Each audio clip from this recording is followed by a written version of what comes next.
Peringkat 1 lawan peringkat 2, selisih poin cuma 2 dan kalau Bung Adiani bilang juga tadi ada plan B, plan C-nya udah disiapin. Israel Rivera menjadi pemain yang juga di lapangan tengah set piece-nya ini istimewa.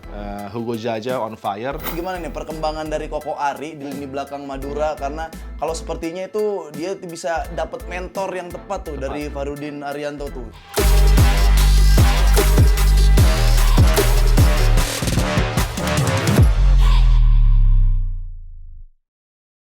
Kembali lagi di Kick and Runs, masih bareng gua Afif Safi dan Bung Adiani. Kali ini kita langsung ke dalam negeri. Ini liga terbaik yang mengalahkan Liga Champions, mengalahkan Liga Italia, Liga Inggris, dan lain-lain. Kita ke Liga 1. Nah, ini ada Madura yang akan berhadapan dengan Borneo. Nah, ini kalau bisa gue bilang ini big match karena peringkat 1 dan peringkat 2 nih. Nah, dan terakhir juga Borneo main oke ya ketika menang 1-0, cara menyikapinya, bisa meredam PSM itu cukup bagus juga, dan Madura kita tahu lagi ada di peringkat 1. Nah, ini gimana nih Bung Adi? Langsung aja nih. Apa yang bisa di-highlight dari kedua tim? Ya, bagi Borneo mereka punya form yang baik untuk bisa menghadapi pemuncak klasemen dan ini mereka juga sempat terlempar ke posisi 4 dalam rangka mengejar Madura. Tapi di back-to-back game terakhir mereka, kita lihat bagaimana kekuatan pertahanan menjadi satu keadaan yang mereka benar-benar acknowledge, perbaiki, dan sangat fokus di sana. Dan terbukti dengan clean sheet back-to-back ini menghadapi PSM juga demikian.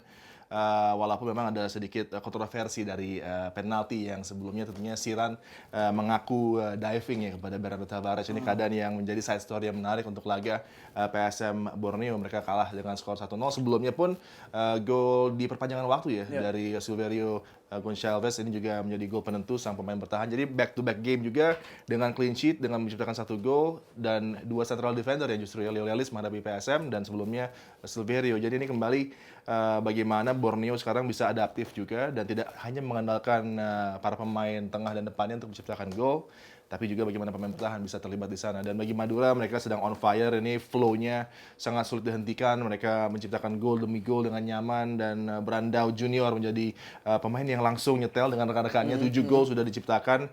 Belum lagi ada gelandang-gelandang mereka yang begitu impresif, termasuk Hugo Jaja ya, yang juga di awal musim tampil menggigit. Tapi pertahanan juga sama. Ini adalah kedua tim yang benar-benar konsentrasi untuk memperbaiki pertahanan. Fahrudin menjadi commander yang tidak tergantikan. Koko Ari di posisi wing kanan, pertahanan juga impresif. Dan bagi kedua penjaga gawang, tapi gue melihat mungkin Nadeo yang coba membuktikan bahwa dia dengan Borneo, dia pulang kembali ke Borneo menjadi satu signing terbaik di musim kali ini, dan momentum juga dia jaga ketika dipanggil lagi oleh Sintayong, dan ini memupuk kepercayaan diri yang luar biasa bagi Nadeo. Jadi ini big match yang sangat menarik, kedua tim yang sedang dalam performa yang grafiknya meningkat dan akan bertemu. Ini menjadi satu pertandingan yang tidak boleh dilewatkan. Betul, kalau kita lihat juga Madura sekarang lagi perkasa, dan kalau ada tim yang bisa ngalahin Madura di tahun lalu itu ya Borneo orangnya. Tapi kalau kita ngelihat dari statistik atau pertemuan tahun lalu itu gimana itu Bung Adi? Pengaruh banget gak? Untuk sekarang sangat berbeda karena approach dari kedua pelatih pun berbeda. Timnya pun ada beberapa perubahan. Mungkin yang signifikan terjadi dengan Matius Pato yang menghilang dari lini depan Borneo. Hoistra harus bisa menyusun satu skema yang tidak hanya mengandalkan sektor depan mereka, karena Cadenazzi dalam beberapa laga yang sudah ditampilkan tidaklah impresif. Sangat sulit untuk bisa menggantikan peran dari Matius Pato yang nyebrang ke Liga Tiongkok ya. Dan ini adalah satu posisi yang masih menjadi kendala bagi Hoistra dan juga Borneo untuk mencari siapa pemain depan yang paling mampu. Dan ketika mengakali itu, maka mengorbankan satu pemain gelandang bertahan. Biasanya kan Hendro Siswanto bersama dengan Hirose. Sekarang hanya Hirose seorang diri, sedangkan sebelahnya adalah Adam Alis yang bisa bergerak, diberikan kebebasan di sisi kanan dan juga sentral. Dan bahkan dia bisa mendekat dengan Cadenazzi. Lili Pali juga demikian. Jadi support Cadenazzi datang dari lapangan tengah dan dari dua pemain ini, terutama Adam Alis dan juga Lili Pali. Ini memberikan satu shape yang lebih mengancam bagi pertahanan lawan. Ya, ini kalau kita lihat kan memang pertandingan peringkat 1 lawan peringkat 2. Tadi beberapa pemain juga udah disebut ke player. Nah, kalau pelatihnya kan dua-duanya nih pelatih asing ya.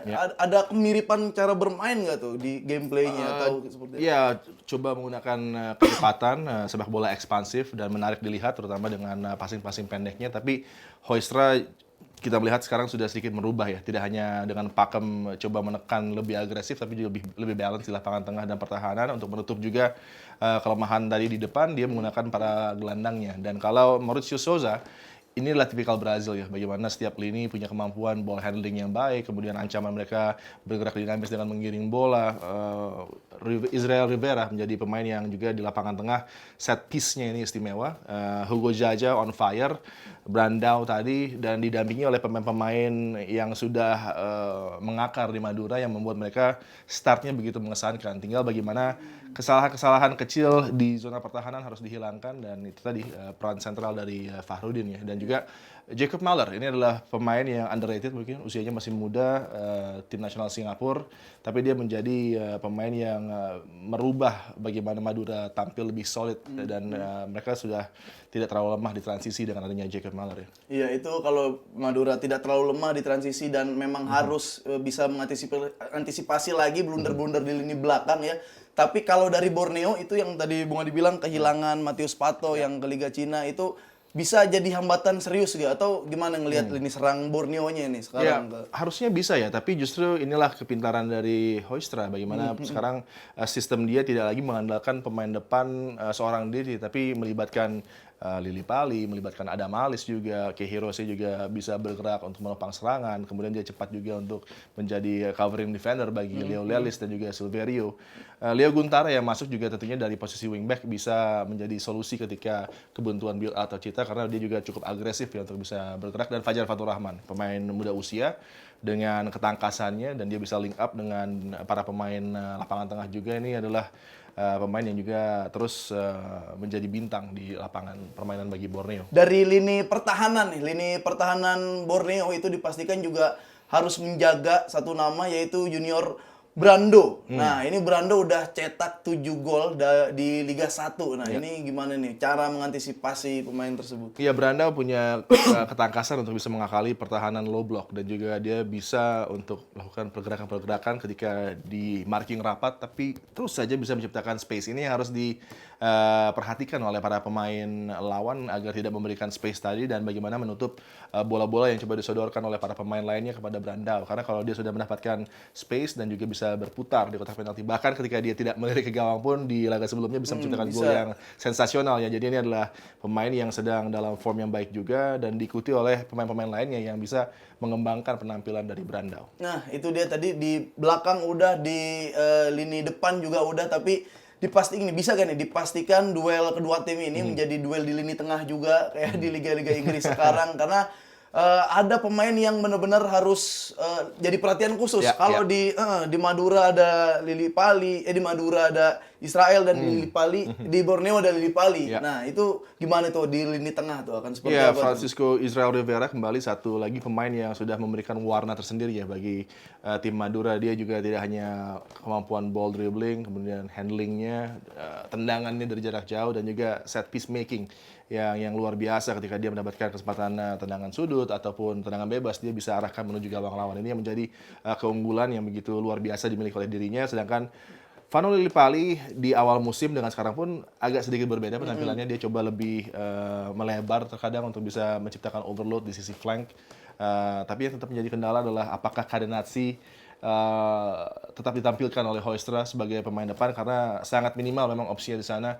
Wintun, pemain yang tentunya kita kenal dari Myanmar, juga belum bisa menemukan performa untuk bisa menciptakan gol demi gol yang diharapkan oleh Hoystra. Jadi memang deadlock-nya bagi Borneo ada di pemain depan, tapi bagaimana semua pemain di lapangan tengah terlibat untuk bisa chip in menciptakan gol, dan juga para pemain bertahannya yang sudah mampu menciptakan back-to-back gol di 2 laga kali ini, yang membuat tentunya Hoystra sudah punya plan B, C, dan D untuk bisa mengatasi kebuntuan para pemain depannya. Tentunya duelnya tidak hanya di lapangan tengah, tapi juga bagaimana kalau Bang Bes katakan kan kesalahan di pemain bertahan. Ini ada tendensi juga kejadian akan serupa, tapi mungkin di laga kali ini akan saling membatalkan ya dengan kualitas yang ada di setiap lini bintang-bintang yang akan berlaga. Oh, ini seru banget ya. Jadi Run Sport Mania ini peringkat 1 lawan peringkat 2, selisih poin cuma 2, dan kalau Bung Adiani bilang juga tadi ada plan B, plan C-nya udah disiapin. Oleh Horstra ya. Iya, itu. Dan tapi kalau kita ngelihat ini dari gimana nih perkembangan dari Koko Ari di lini belakang Madura, karena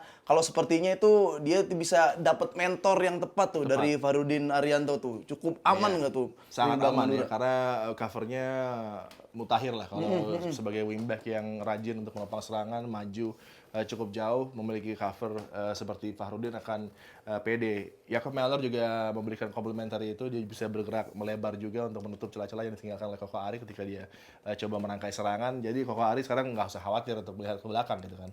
Ketika dia coba maju untuk lebih agresif, covernya sudah fantastis lah. Wah, ini benar-benar kayak pertandingan final ya. Detail-detail kecil itu pasti bakal pengaruh nih di pertandingan big match kali ini nih. Tapi kita lihat dulu, ini adalah pemain-pemain penting di kedua tim ya. Ini dari Madura. Nah, ini tadi ya Brandao ya. Brandao udah 7 gol, bawahnya ada Jaja itu 4 gol, Rivera juga 4 gol. Wah, ini jumlahnya gede-gede semua ya. Iya. Dan orangnya itu aja tuh tapi tuh. Ya, Gimana tuh? tapi menyebar ya dari depan, gelandang, kemudian juga pemain sayap. Bahkan Malik Rizaldi adalah pemain off the bench dengan jumlah gol yang juga menarik. Ada 3 di sana. Bahkan kalau kita melihat satu bintang lagi yang belum kita sebut, mantan pemain Pohang Steelers yang juga influential, ini Gabi Jesus-nya Liga Indonesia. Lulinia yang punya reputasi juga di kelompok umur Brazil, dan juga Mauricio Souza memang mengenal betul beberapa pemain bintang dari Brazil yang ada di Madura adalah bekas anak asuhnya di skuad U16, U17 Brazil. Dan dia juga punya pengalaman pernah mengasuh bahkan Clarence Seedorf di Botafogo. Jadi memang apa yang coba dilakukan oleh Madura begitu menarik proyeknya di musim kali ini dengan mempercayakan pelatih sekualitas Mauricio Souza. Tidak murah memang, tapi di lapangan terbukti dengan apa yang sudah disajikan dan dengan bahasa yang nyaman, semuanya berbicara Portugis, banyak pemain asingnya. Jadi ini membuat tidak ada masalah dari Brandao misalnya untuk bisa langsung adaptif terhadap apa yang diinginkan sang pelatih ya. Jadi kita melihat bagaimana ancaman-ancaman tidak hanya dari para pemain depan bertahan, tapi kita lihat juga Lulinia yang begitu nakal bergerak kayak Gabi Jesus persis ya, karena dia bisa menghancurkan konsentrasi lawan. Dan Malik Rizaldi bahkan off the bench sudah menciptakan salah satu gol terbaik juga di musim kali ini bagi Madura ya. Bahkan Lulinia juga di laga sebelumnya sensasional bagi Madura dengan gol jarak jauhnya. Itu dia berarti kalau pemain yang dari bangku cadangan dimainin bisa golin aja, berarti kan plan-plannya udah segitu disiapinnya itu. Nah, kedalaman squad juga luar biasa bagi kedua tim ini, oleh karenanya mereka sekarang ada di top 2. Tinggal yang kurang memang bagi Madura tetap ya, walaupun ada pemain-pemain senior di sana, pengalaman mereka untuk bisa mengarungi kompetisi yang panjang, mereka sudah biasa di 3-4 musim terakhir selalu di atas. Tapi kemudian di second half of the season seolah melorot dan langsung struggling untuk bisa meraih kemenangan demi kemenangan. Pun juga dengan Borneo yang investmentnya tidak murah, tapi kehilangan pemain yang luar biasa berpengaruh seperti Matius Patu, mereka coba gantikan dengan koordinasi belum optimal. Mungkin juga nanti di paruh kedua transfer window akan bergerak di sana, tapi harusnya mereka bisa lebih konsisten untuk menjaga posisi di top 4 ya. Nah, itu dia tadi dari Madura. Kalau ini kita lihat dari Borneo. Nah, Borneo ada Stefan Pali pastinya. Langsung kalau ke bawahnya itu ada Leo Lelis ya. Itu udah juga cetak 3 gol. Tapi beda ya kalau misalkan Madura tuh yang golin juga asisnya juga banyak juga tuh. Ya. Nah, ini ya Fano yang paling banyak dengan Faro yang paling banyak. 6 assist. Terence Puhiri masih terkadang tampil baik sekali, tapi terkadang juga menghilang dalam laga-laga bagi Borneo. Dia harus bisa step up di pertandingan big match seperti ini ya. Dan biasanya memang Terence kalau ditekan, ada pressure, dia selalu perform. Dan ini menjadi pemain dengan kecepatan tinggi di sisi flank kanan Borneo yang bisa memberikan keadaan yang tidak nyaman bagi para pemain bertahan Madura yang memang speed wise tidak terlalu cepat ya, dengan adanya Fahrudin misalnya di pertahanan dari Madura United. tapi kalau dari pemain yang tadi kita sebutin tuh yang di big game sering menonjol tuh ada gak sih yang salah satu dari mereka yang kita sebutin tuh? Iya, kalau Madura punya banyak match winner, ada Lulinia misalnya yang bisa kapan saja menciptakan impact terhadap sebuah pertandingan. Ada lagi Hugo Jaja yang dari lapangan tengah juga begitu dinamis. Bahkan di pertahanan Fahrudin dan Kleberson Martins juga punya tendensi untuk step up menjaga clean sheet bagi Madura di match-match seperti ini ya. Borneo punya bintang-bintang tersebut juga. Bahkan kita melihat hingga ke pertahanan ada Fajar Fatur Rahman yang punya kemampuan tendangan juga begitu tajam. Nah, ini adalah pemain-pemain yang bisa menjadi pembeda yang akan menentukan alur pertandingan. Tapi itu tadi dengan banyaknya bintang-bintang yang ada biasanya saling membatalkan ya, karena kualitasnya akan tertutup satu sama lain. Ini akan membuat pertandingan berlangsung imbang, menarik, seru, tapi outcome-nya mungkin itu tadi hasil imbang adalah yang fair. Yang ini membuat juga pesaing-pesaing mereka seperti Rans akan punya kesempatan Mepet karena lagi. pintunya terbuka lagi. Kalau Rans mampu mengoleksi 3 poin, maka akan semakin mendekat juga dengan para pesaingnya. Dan bagi Borneo kalau kehilangan kesempatan meraih 3 poin, kehilangan juga kesempatan untuk bisa mengakuisisi peringkat pertama. Nah itu dia, ini seru banget, kompleks banget lah, harus ditonton banget. Tapi ini kita lihat 5 pertandingan terakhir dari kedua tim di Liga 1. Nah ini dari Madura dulu ya. Madura itu terakhir berhadapan dengan Persikabo ya, di Persikabo. 3-0. Lawan Bayangkara masih imbang, Persita 1-3, dia menang, Persibaya lagi 3-0. Nah ini Madura cukup oke lah ya. Atau bakal tetap tren positif nanti atau ya udah imbang kayak Bung Adi bilang tadi. Iya, pertandingan terakhir mereka tentunya tadi bukan lawan Persikabo, tapi lawan Sleman ya. Dan ini menjadi keadaan yang tentunya sangat menarik. Kita melihat bagaimana form dari Madura tidak tersentuh dengan kekalahan. Memang ada hasil yang cukup mengejutkan, 0-0 menghadapi Bayangkara, tapi itu sepertinya sudah dilupakan. Karena kali ini lagi lawannya adalah Borneo, mereka akan lebih siap lagi untuk bisa tampil positif. Dan ini menjadi keadaan yang harus bisa dioptimalkan oleh Borneo, yang juga formnya tidak buruk, hanya satu kesalahan yang mungkin membuat mereka takluk menghadapi Persebaya, tapi selebihnya rekor mereka pun impresif, termasuk kemenangan menghadapi Persita, PSM Makassar, dan itu dia, tren mereka adalah kerap kali kalau menang menjaga clean sheet-nya. Ini yang juga sangat menarik dari apa yang coba ditawarkan oleh Hoistra dan Borneo FC. Ya itu dia, kalau lihat Borneo memang ketika dia sudah bisa mencetak gol, dia cukup tenang juga ya untuk menjaga keunggulan kalau udah ciptain gol. Jadi wah ini bakal seru banget pertandingan Madura berhadapan dengan Borneo. Tapi kita lihat jadwal-jadwal lain di Liga Indonesia di pekan ke-14. Itu ada Barito Putra yang akan berhadapan dengan Rans, yang kalau menang ini pasti bisa mepet lagi ya.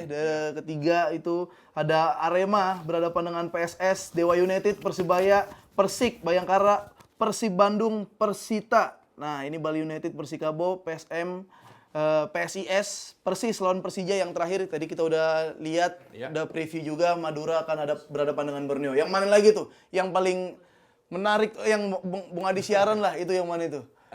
Nanti disaksikan aja. Nanti, tapi kalau udah. tadi match yang menarik juga ada Persis ya lawan Persija, itu juga menarik. Oh iya. Terlepas dari laga Borneo Madura, Rans juga punya kesempatan tentunya menghadapi Barito. Itu sangat winnable, walaupun Barito juga formnya di musim kali ini mengejutkan.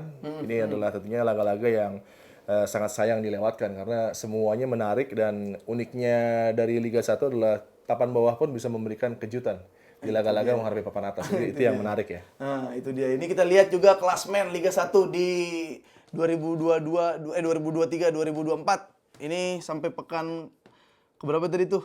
14 ya. Ini di peringkat 1 yang tadi udah dibilang Madura, Borneo, Rans, Nusantara, PSIS, Persib. Nah, itu dia. Kalau di bawah ada Bali, Dewa, Persik dan Persita itu di 15, Bayangkara masih di paling bawah, Persikabo di 17, Arema di 16. Mudah-mudahan nanti bakal banyak kejutan yang terjadi ya.